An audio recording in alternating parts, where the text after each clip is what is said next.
खजाने की खोज। एक गांव में एक रामलाल नाम का एक किसान अपनी पत्नी और 4 लड़कों के साथ रहता था।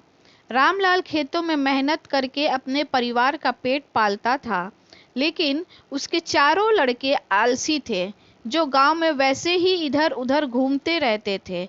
एक दिन रामलाल ने अपनी पत्नी से कहा कि अभी तो मैं खेतों में काम कर रहा हूँ, लेकिन मेरे बाद इन लड़कों का क्या होगा? इन्होंने तो कभी मेहनत भी नहीं करी, ये तो कभी खेत में भी नहीं आ गए। रामलाल की पत्नी ने कहा कि धीरे धीरे ये भी काम करने लगेंगे। समय बीतता गया और रामलाल के लड़के कोई काम नहीं करते थे। एक बार रामलाल बहुत बीमार पड़ गया। वह काफी दिनों तक बीमार ही रहा।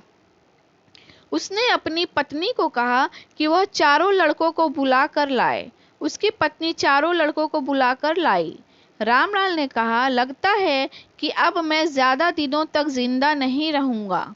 रामलाल को चिंता थी कि उसके जाने के बाद उसके बेटों का क्या होगा। इसलिए उसने कहा, बेटो, मैंने अपने जीवन में जो भी कुछ कमाया है वह खजाना अपने खेतों के नीचे दबा रखा है। मेरे बाद तुम उसमें से खजाना निकाल कर आपस में बांट लेना। यह बात सुनकर चारों लड़के खुश हो गए। कुछ समय बाद रामलाल की मृत्यु हो गई। रामलाल की मृत्यु के कुछ दिनों बाद उसके लड़के खेत में दबा खजाना निकालने गए। उन्होंने सुबह से लेकर शाम तक सारा खेत खोद दिया, लेकिन उनको कोई भी खजाना नजर नहीं आया। लड़के घर आकर अपनी माँ से बोले, माँ, पिताजी ने हमसे झूठ बोला था, उस खेत में हमें कोई खजाना नहीं मिला।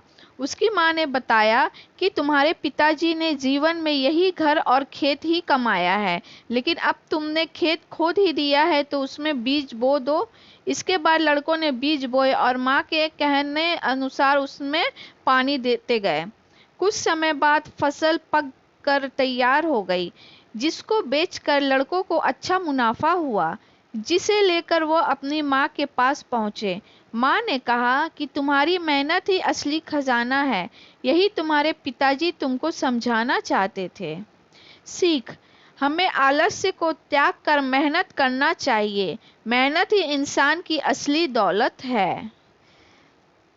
फ्रेंड्स, अगर आपको ये स्टोरी अच्छी लगती हो तो प्लीज़ मेरे चैनल को सब्सक्राइब करिएगा।